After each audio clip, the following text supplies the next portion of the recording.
active duty? It was just shy of 12 years that I did on active duty. So. And that's when you learned how to fly all these various platforms, Yep. right? Pretty much did all that flying and got qualified in H-60 all while I was on active duty. What is the TH-55 you mentioned? What is that? It was a little Hughes. It's like a little mini Hughes 300. It's what they fly up at Space Coast Regional, Titusville. You'll see those little bug smashers flying around. Little two-person helicopter. Hughes makes them. Basically has I don't know, like eight rubber bands that tie the engine to the transmission and that kind of thing. So Gotcha. Kind of fun trainer. But I would never want to go back and fly one again. So. I hear that. Well, you've amassed some 4,500 plus, and that's a lot. So you are a command pilot, right? And what about your C-130 well, experience? The nice thing is when you command. When I was the ops group commander, and now as the wing commander, they have a gentleman's course that I went through. They call it the Key Staff Command Course. To be able to go fly a C-130 as well, so I've gotten to spend a few hours in the C-130. My goal is to have 100 hours of C-130 time before I leave the wing. So I'm a little over halfway there. So I get to go fly the 130 a little bit as well, and it's fun. Outstanding. Yeah. Okay, would you please give a high pass regarding exactly what the 920th mission involves? Well, our mission is very interesting. Like I said, we're made up of over 1,800 folks. The primary core mission is combat search and rescue, and we do that with our HH-60 helicopters, our HC-130 transport refuelers, and our Guardian Angel, our pararescue, combat rescue officer, career field folks. That's really the core piece of the mission. But one mission a lot of folks don't realize that I have is I have over 300 medical people assigned to this. I mean, doctors, nurses, wow. That kind of thing. So one of the really cool pieces of our mission is that my medical people, they do the critical care air transport mission, which is basically setting up a hospital inside of a C-17 or a cargo plane to keep our wounded folks alive to get them back to the States. So that's a very critical mission. So if you think about it, I can send my helicopters out onto a battlefield to where somebody got shot, pick them up under fire with my aircraft, come back, maybe refuel off of one of our C-130s or have one of our C-130s move some folks around, come back, hand those people off to my medical folks who run these staging areas for wounded warriors, and then hand them off to reservists who are flying in the back of C-17s to bring these people all the way back to the States. So literally from the point of injury on the battlefield to all the way back to a Walter Reed or one of the major hospitals in the States out in San Antonio or whatever, any of those places, it could be a reservist from this wing to touch that person all the way home. That's wonderful, sir, because you just gave a handshake and a piece of the puzzle from my active duty career, because I was that special operations medic out on the front line for the United States Army. And I'm the one that packaged them to get them onto whoever's helicopter came to get them. Right. So you just gave me that second side of the puzzle as to where they went from when they left my battlefield or the battlefield that I was on. And I hope all you listeners appreciate exactly what the Colonel just said. Literally, from start to finish, the 920th Rescue Wing will take care of the needs of going behind enemy lines to grab our injured soldiers, sailor, airman, or Marine, all the way through till they get into the care that they need back here in the States. That's a pretty impressive feat. It's huge. It really is huge. And you have, like you mentioned, how big is the medical group again that's associated with the 920th? Well, I have medical folks here at Patrick. I have medical folks up at Langley Air Force Base in Virginia, and I have medical folks out in Tucson, Arizona as well. So over 300 medical people assigned to the wing, supporting, not just our mobility pre-deployment, medical training and screening and requirements that we have as reservists, but also they actually have a deployed mission as well. And I want to mention to everybody, AVET Project's PR&R, Project Recuperation and Reintegration, we were pleased to have one of your past warriors join us on that. She was a critical care nurse, and just hearing some of the stories that she was able to share with the other folks during the retreat was amazing. But it is a pretty comprehensive mission. And you mentioned guardian angels. Can you tell us a little bit about that portion of your mission? Well, the guardian angel is really comprised of about three critical pieces. That's our combat rescue officers, which are the officers that lead the guardian angel career field. They're the ones that help really, manage the training and that kind of thing for the pararescue folks, which is the other piece of that, which are, the guys, the crows, the combat rescue officers are crows, and the PJs are pararescue guys. They're scuba qualified, they're parachute qualified, they have all kinds of special weapons qualifications. But the key thing they bring to the battlefield is not that they're EMT certified paramedics. So that's the one, and they can rapidly employ from aircraft. That's the niche that those guys have on the battlefield, is the ability to get to folks rapidly and employ from aircraft, either via parachute or jumping out of a helicopter in the water or whatever. There's any way to get there. I mean, they can drive there, if they really have to. But the key niche that they have is to be able to employ from aircraft. And the third part of that triangle, you got the combat rescue officers, the pararescue. The third part of that triangle is the SERE guys, the survival, evasion, resistance, and escape folks are part of that career field that go out and train primarily air crew on how to survive after their aircraft gets shot down or whatever behind enemy lines. There's some very specific training that those guys provide all of us as aircrew members to be able to survive and evade and resist and escape if necessary. And folks, we are speaking with, and we're privileged to have, Colonel Jeff Macrander. Your call sign is what now? Okay, well, I go by Skinny. I've been called that for a lot of years, so it's funny to hear your real first name, because I think the only person that calls me by my first name is my wife.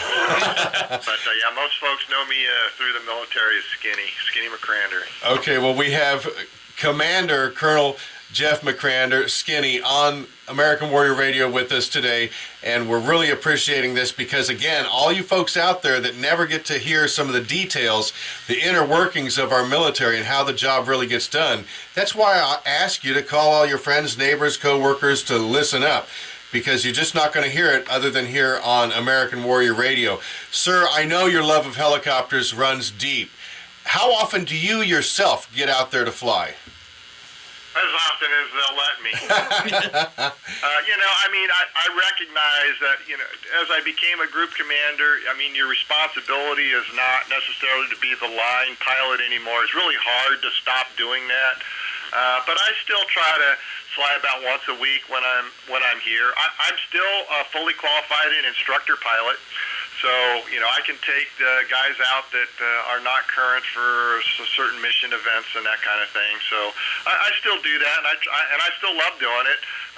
But my executive officer gets mad when I'm not in the office very often, because all the stuff that I need to sign and the paychecks that I need to sign and all that kind of thing kind of starts piling up. So, once a week's probably about right for me now, but I certainly would fly more if they let me. And Scott, you had a question about that instructor qualification. Yeah, doing a little research before our interview today, I was noticing that you're the first Air Force reservist to complete the 860G weapons instructor qualification course. Right. That's the Air Force's, basically, for lack of a better word, and I don't like comparing it to Top Gun, but if you think about that, is the Air Force's premier instructor course. It is out at Nellis Air Force Base. Fighter pilots can go there, bomber pilots. The weapons school, the Air Force Weapons School, is a pretty large school that specifically trains folks to be the experts in their weapon systems and how to employ those as part of the entire Air Force package. So you know your role inside and out, and you know all the other roles of everybody else in a package or in the Air Force on how we can employ air power to defeat our adversaries. Outstanding. And I want to mention to everybody that if they go to the website, which we'll give them in a minute here, for the 920th, they're going to find out that you personally are credited with saving over 50 lives yourself, which is, a feather in your cap, and I just wanted to mention that. And also I wanted to mention, as far as your decorations, yes, you've made the Air Force a career, obviously. It sounds like you were destined from birth to become a helicopter pilot and a commander in the Air Force. But folks, you can go and look at the exhaustive list of awards, commendations, and medals that Colonel Macrander has been awarded. I guess the most significant would be the Legion of Merit. Yeah, I received that as I left Patrick Air Force Base after being the Ops Group Commander. We'd deployed quite a few times while I was the Ops Group Commander. I actually went and did almost a 5-month stint over in the Air Operations Center overseas during that time frame.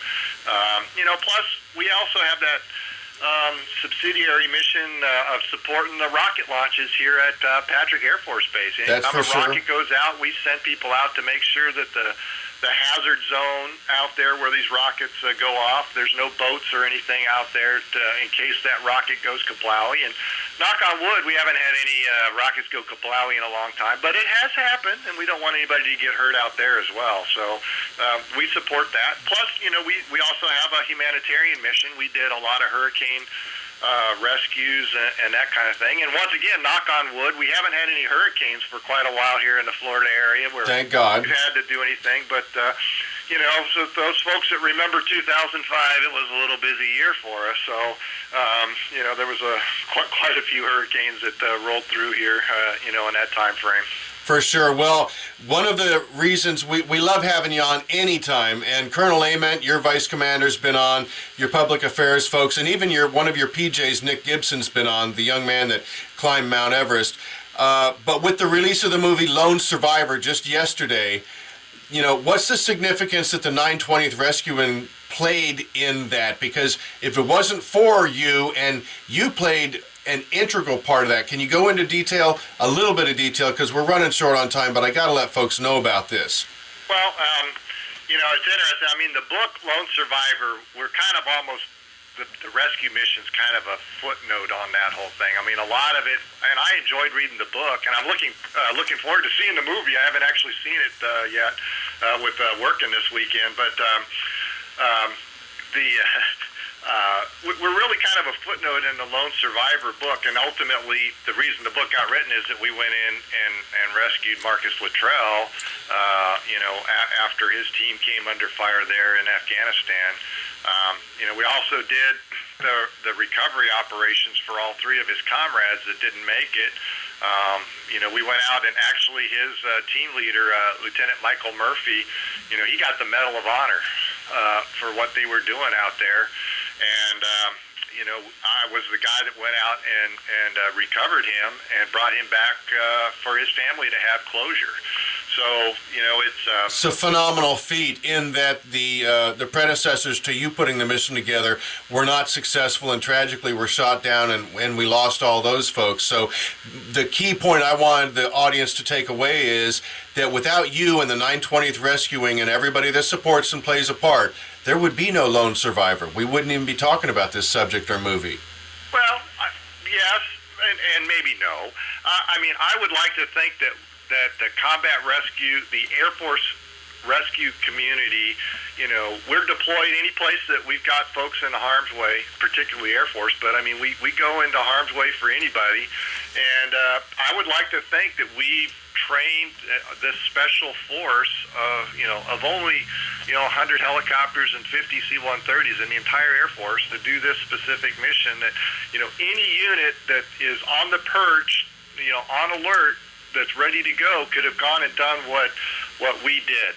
And I truly believe that we've trained that force to be able to do that, and anybody could anybody could go do it. So to me, it was, I just happened to be the guy that was on alert when the phone rang, and when we answered it, we went out and did the mission.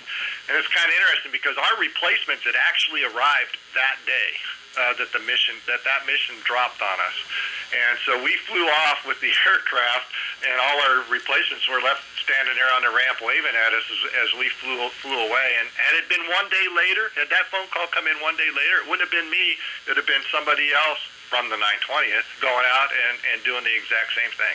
Well, I understand, and you're being very modest. I'm certain of that. But folks, just like last night, Colonel Macrander was generous enough to come out and answer some questions and sign some books for you. There's another book service that we'll hopefully have available again tonight. You're going to be at the Carmike Cinema, but you're going to be at the Satellite Beach Cinema at 6 p.m. That's 1,800 hours for all you military minds. And then at the Carmike in Vieira at 6:45. Sir, I know we've run short on time here, but I want to thank you so much for everything you have done for our country and are doing, and I'm looking forward to seeing you at the movie/book signing autograph session this evening. Well, and I'm encouraging folks to come on out, get a book and enjoy the movie. I hope to be able to see it myself. Well, again, thank you so much, sir, and have a blessed day. We'll be talking to you at the movie theater later on today. All right, thanks. Thank you, sir, and I'll see you tonight. Okay. And Scott, thank you so much for joining me on American Warrior Radio today. Thank you for inviting me, Garen. Great fill-in. So we've got a great co-host. And folks, as Glenn always says, don't forget, thank a vet. Okay, we're out. Good. See how quick time flies? The colonel's still on the line. He can hear you. Let's turn that Garen? off. Garen. Can you turn that off? Yep, got it. Yeah, Yes, sir. Your guest is still on the line. He can hear